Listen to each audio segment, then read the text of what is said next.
نماز نہ پڑھنے کی 5 سزائیں۔ حضرت سیدنا ابن عباس رضی اللہ تعالیٰ عنہ فرماتے ہیں، جہنم میں خوفناک وادی ہے ویل نامی، جس سے جہنم خود بھی پناہ مانگتا ہے۔ یہ اس شخص کا ٹھکانہ ہوگی جو نماز کو وقت گزار کر پڑھتا ہے۔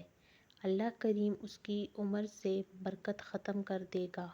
اس کے چہرے سے نیک لوگوں کی علامت مٹا دے گا، ذلیل ہو کر مرے گا، بھوکا مرے گا۔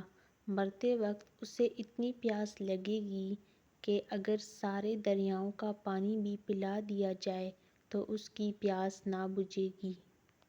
اسلام کے 5 ارکان میں سے کلمہ طیبہ کے بعد دوسرا رکن نماز ہے۔ نماز کی اہمیت کا اندازہ اس بات سے لگایا جا سکتا ہے کہ رب تعالیٰ نے اپنے کلام پاک قرآن مجید میں 700 سے زائد مرتبہ نماز کا ذکر فرمایا ہے۔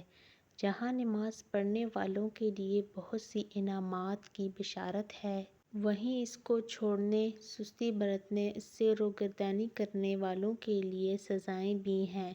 یہاں ہم قرآن و حدیث سے تحرر شدہ 5 سزائیں تحریر کریں گے۔ رب تعالیٰ سے دعا ہے کہ وہ ہماری اس وصی کو اپنی بارگاہ میں قبول فرمائے۔ اللہ تعالیٰ نے ارشاد فرمایا ہے، تمہیں کیا بات دوزخ میں لے گئی؟ وہ بولے، ہم نماز نہ پڑھتے تھے اور مسکین کو کھانا نہ دیتے تھے۔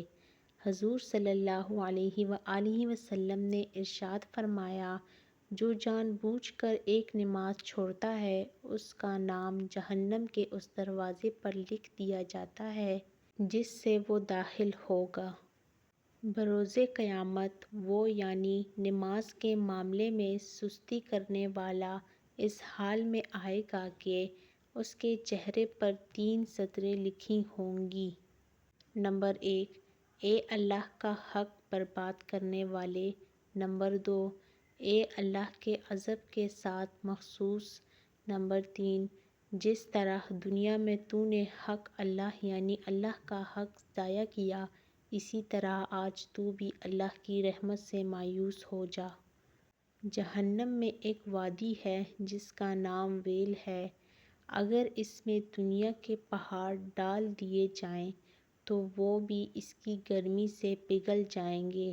یہ ان لوگوں کا ٹھکانہ ہے جو نماز میں سستی کرتے ہیں اور وقت کے بعد قضا کر کے پڑھتے ہیں، مگر یہ کہ وہ اپنی کوتاہی یعنی خطا پر نادم ہو اور بارگاہ خداوندی میں توبہ کرے۔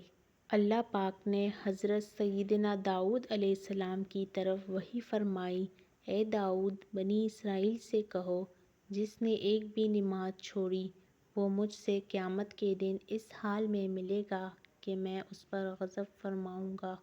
ہر مسلمان عاقل بالغ مرد و عورت پر روزانہ 5 وقت کی نماز فرض ہے۔